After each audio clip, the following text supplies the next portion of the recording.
Amis internautes, bonsoir. Nous sommes dans une situation telle que bonsoir, bonsoir, bonsoir. Euh, Chers amis, Raphaël Goma, votre présentateur ce soir.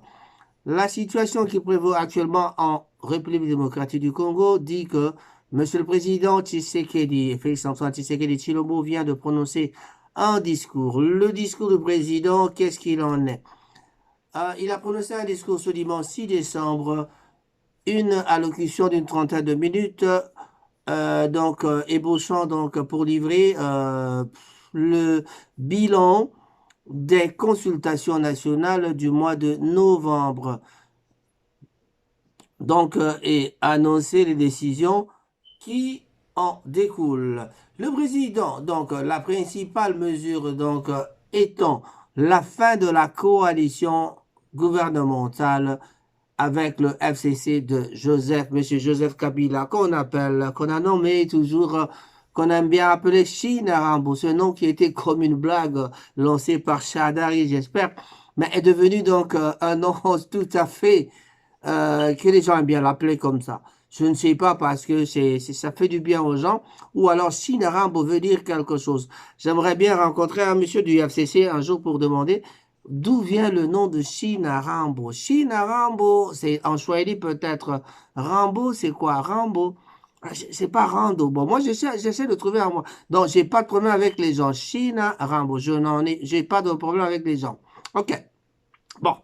Raphaël Ngoma, votre présentateur, ce soir, on va essayer de boucher un peu, de parler de ce qui se passe dans ce discours. Qu'a-t-il dit?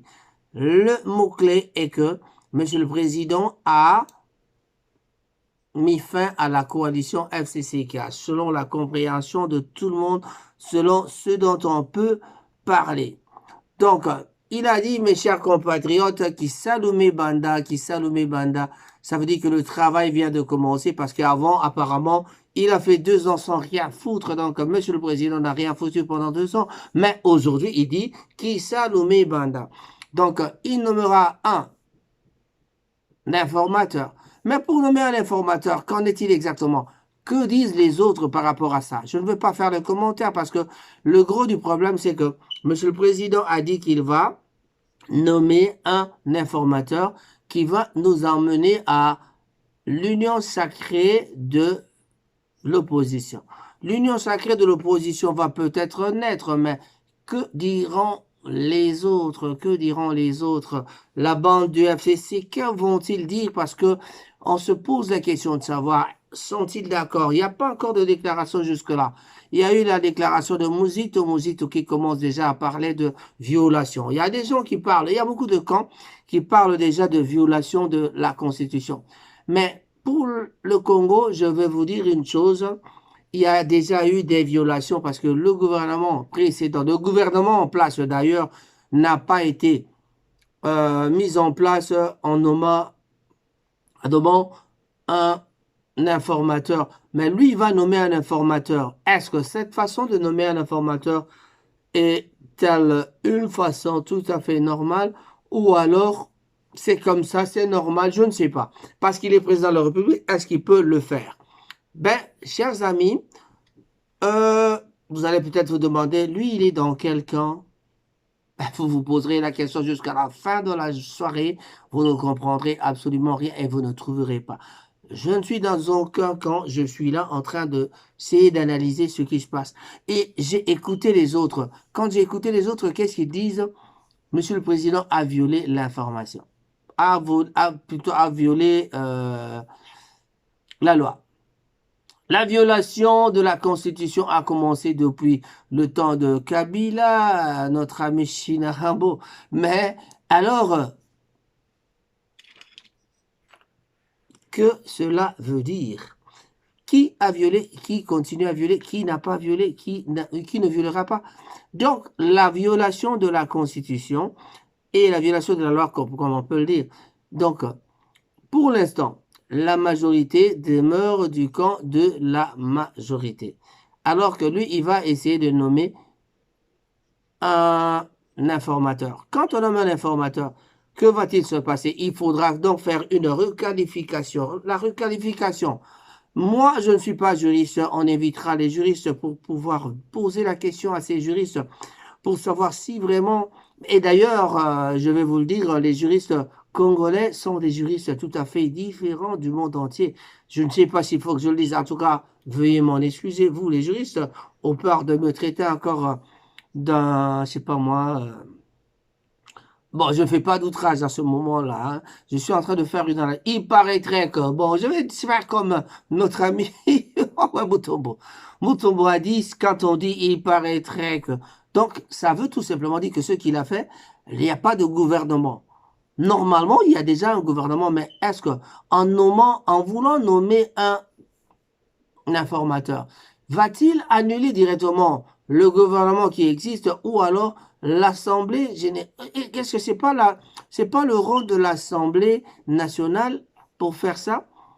Est-ce que l'Assemblée nationale acceptera-t-elle la proposition du président de la République ou alors c'est parce que, bon, on est dans un régime tout à fait semi-présidentiel. C'est pas parlementaire, comme l'avait dit notre ami Cheo Kitundu, qui avait été contredit par Monsieur Francis Kalombo, notre ami de Bandalungwa, qui maintenant qui travaille maintenant dans le camp de Monsieur Moïse Katumbi. Et alors, et puis la question qu'on se pose, on se dit, qui sera l'informateur? L'informateur pourra être peut-être quelqu'un, c'est peut-être lui qui sera aussi le Premier ministre. Mais le problème ici, c'est quand on essaie de parler, quand on parle de nommer un informateur, mais il y a un gouvernement qui est en place. Mais on nomme le gouvernement, on nomme plutôt un informateur quand il n'y a plus de...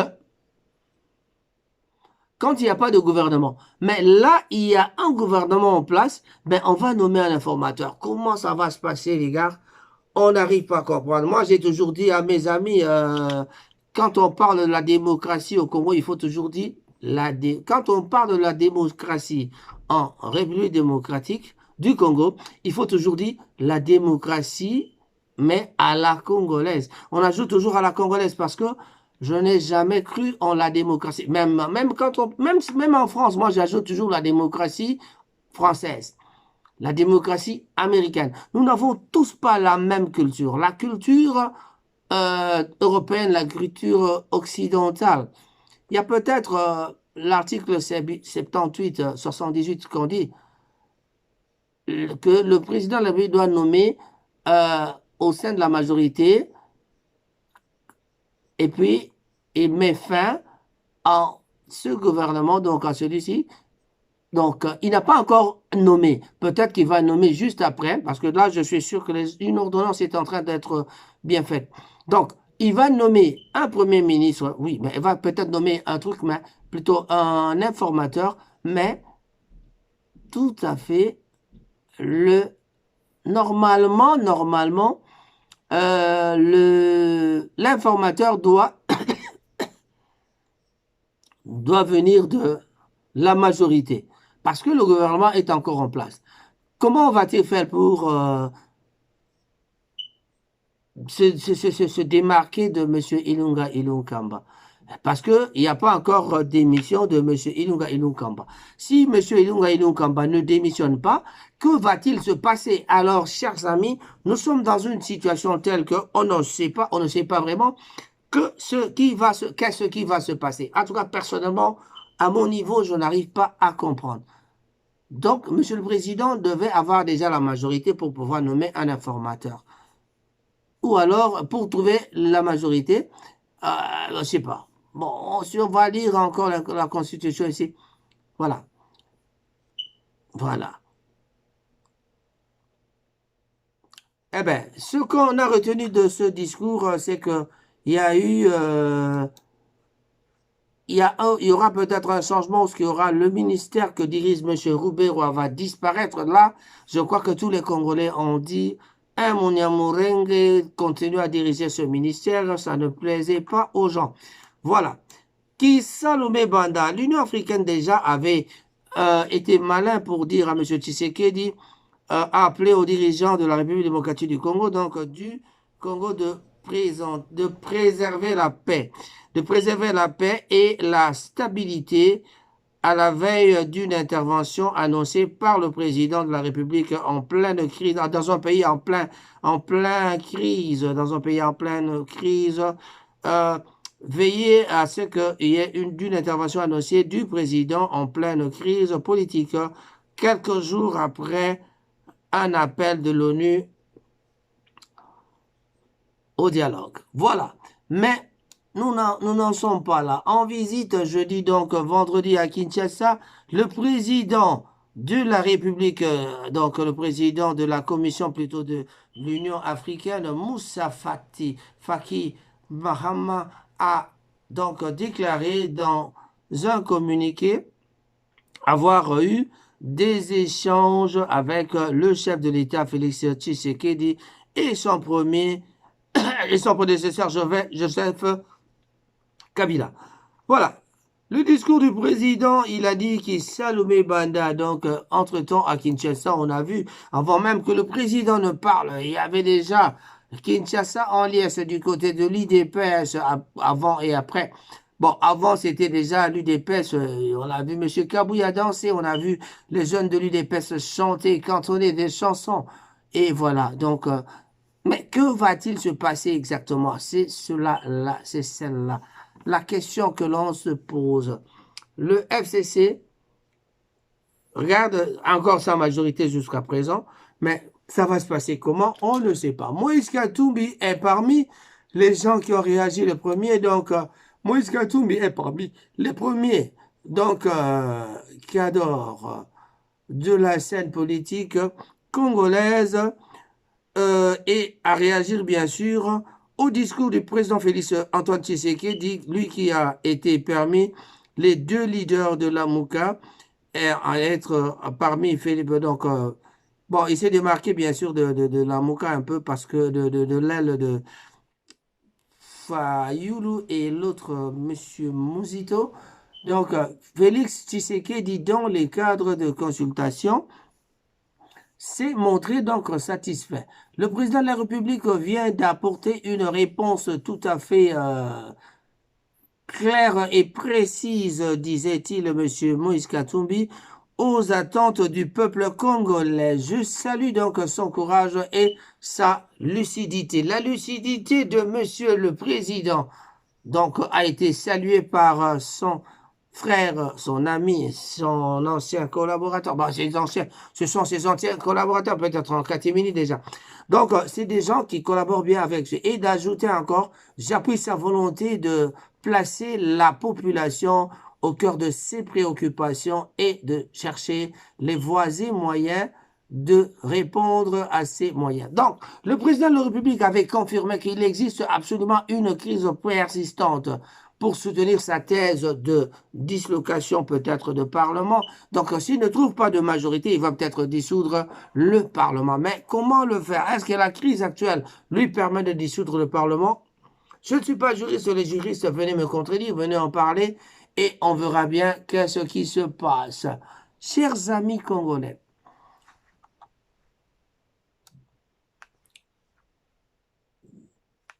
le président de la République, sa façon de parler, nous montre que il y a l'hypothèse que l'informateur peut échouer, de trouver une majorité qui lui est favorable. Il dira, au cas contraire, je vais donc akobonza sikoyo Parlement. Parce que là, maintenant, le Parlement est encore là. Mais entre-temps, nous n'allons pas oublier que il y a aussi les députés qui avaient demandé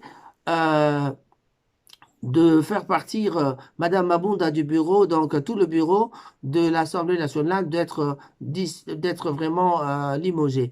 Et alors, la pétition qui devait être remise en lieu et place de l'Assemblée nationale le samedi, c'était hier donc, n'a pas été remis, mais il y avait un huissier de justice pour constater qu'il y avait, mais d'après eux, ils disaient qu'il y avait 250 signatures, mais il y avait peut-être encore 7, parce qu'ils étaient déjà arrivés à 260 et il y avait 7 personnes en plus qui devaient déposer le mémo, la pétition plutôt. Alors, le gouvernement congolais, parfois on se pose la question, c'est quoi le gouvernement?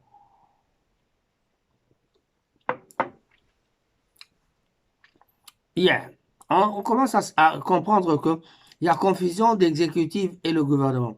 Donc, le pouvoir exécutif et le pouvoir législatif, le pouvoir judiciaire, il y a toute une confusion avec tout ça au Congo. On a vu M. Cheo Kitundu qui est venu dire que nous sommes dans un régime tout à fait parlementaire, et Francis Kalombo, qui est proche de M. Katumbi, qui vient, qui dit nous sommes dans un régime semi-présidentiel. Bon, on a peut-être tendance à croire que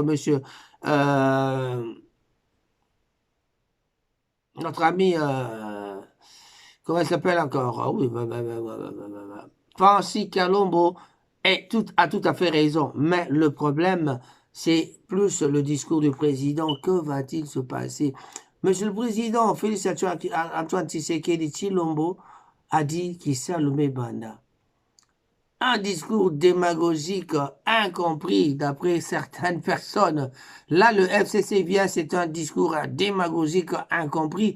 Si ce discours était un travail académique à corriger, un éminent professeur d'université le donnerait mention passe et non mérite, non un mérite. Donc, il n'aurait pas un mérite ou distinction.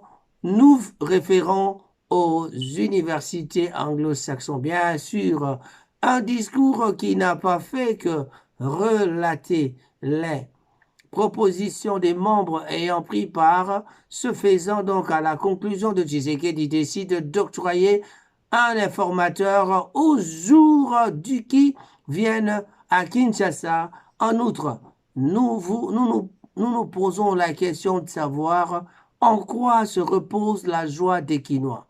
Ah, ça c'est un monsieur de FCC qui parle, ce n'est vraiment pas moi et ce n'est pas mon avis. Ont-ils réellement compris le discours?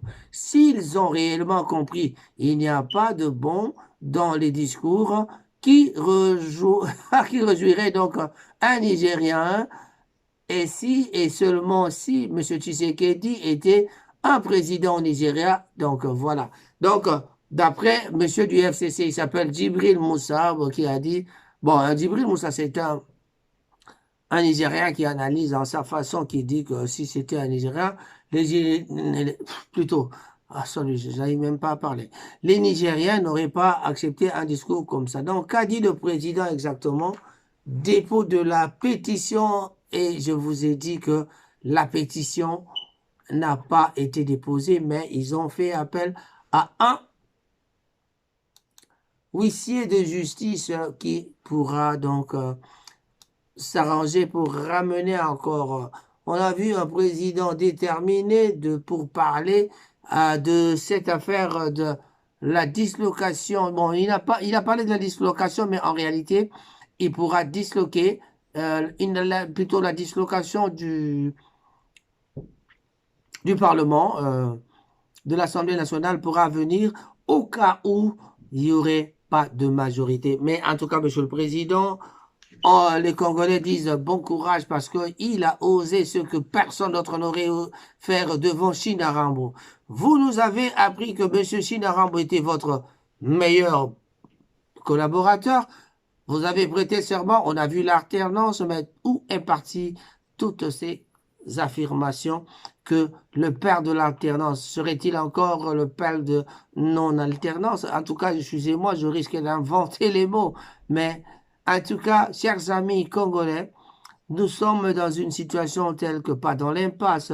Nous sommes dans une situation, nous ne voulons pas retomber dans les années 1960, ce qui s'est passé avec les Lumumba et les autres, parce que notre constitution a toujours été écrite par les Belges, et les Belges, c'est des gens qui nous ont écrit, en tout cas, la constitution en une façon que ça nous peut-être, c'est pour nous remettre toujours dans le bordel. En tout cas, mon ami Vincent Delire à Couvain ne me dirait pas le contraire, parce que vraiment, la constitution congolaise a été, bien sûr, confectionnée à Liège. Que va-t-il se passer? Eh bien, chers amis congolais, nous sommes dans une situation telle que Nous écoutons le président de la République, il a dit qu'il Salomé Banda. Le chef de l'État a aussi donc parlé des provinces qui devront donc chacune être dotées d'un plan local de développement, précise notre correspondant à Kinshasa, bien sûr, ça c'est notre ami qui nous avait dit, Kamandawa, Kamanda Muzembe, nous devons donc renforcer les piliers de la cohésion. A-t-il expliqué? Il a expliqué, annoncé que ce grand projet sera donc porté au sein d'une union sacrée, celle qui désormais prendra place, bien sûr, qui va prendre place de la majorité parlementaire actuelle. Mais en parlant encore de cette histoire de l'union sacrée de l'opposition, l'union sacrée que Félix Tshisekedi va faire. Donc, mais nous vraiment, tout ce qu'on peut dire que Monsieur le Président a constaté que il y a vraiment une crise. La crise est bien là. Donc, comme la crise est bien là, Monsieur le Président aurait-il le droit de faire ce qu'il a fait? Que dit les autres? On a déjà vu la réaction d'un membre du FCC pour dire que Monsieur le Président a peut-être déjà violé la Constitution. Mais la violation de la Constitution, on en a marre d'entendre ces histoires-là. Veuillez nous arranger le pays et le Congolais sera content. Eh bien, si je vous disais au revoir cette fois-ci, Monsieur Raphaël Ngomatassa, votre présentateur, ce soir, Rango Tsassa, votre présentateur, je voulais juste épingler cette situation.